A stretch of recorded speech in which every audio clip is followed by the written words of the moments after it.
বিশ্ব তামাক বিরোধী দিবস উপলক্ষে ওমেন্স কলেজের এনএসএস ইউনিটের উদ্যোগে যোগেন্দ্রনগর রেল স্টেশন এলাকায় আয়োজন করা হয় সচেতনতামূলক কর্মসূচি। এদিন স্বেচ্ছাসেবীরা সাধারণ মানুষের মধ্যে তামাকের কুফল সম্পর্কিত লিফলেট বিতরণ করেন।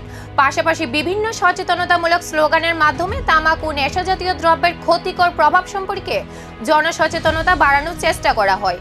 স্বেচ্ছাসেবীদের মতে বর্তমান সময়ে যুব সমাজের মধ্যে নেশার প্রবণতা উদ্বেগজনকভাবে বাড়ছে। এর ফলে ক্ষতিগ্রস্ত হচ্ছে ব্যক্তি, পরিবার ও সমাজ। তামাক সেবনের ক্ষতিকর দিক সম্পর্কে মানুষকে সচেতন করা এবং নেশামুক্ত সমাজ গড়ার লক্ষ্যে এই কর্মসূচির আয়োজন করা হয়। সমগ্র কর্মসূচিটি পরিচালনা করেন NSS programme officer Rama Bhattacharya. আজ 31শে মে বিশ্ব তামাক বিরোধী দিবস উপলক্ষে আমরা সকল ছাত্রছাত্রীরা এখানে একত্রিত হয়েছি। তামাক বিরোধী দিবস উপলক্ষে এই যে আমাদের কিছু বার্তা সবাইকে দেওয়ার জন্য। এই দিবসটি মূলত প্রতি বছর প্রতি রাজ্যে দেশে এই দিবসটি পালিত করা হয়।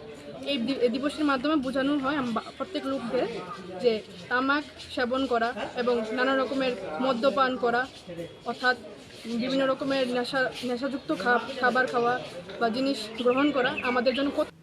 তামাকের বিরুদ্ধে সচেতনতার এই লড়াই কতটা সফল হবে? যুব সমাজকে নেশার করাল গ্রাস থেকে রক্ষা করতে এমন উদ্যোগ কি বদলে দিতে পারবে ভবিষ্যৎ প্রজন্মের ভাবনা?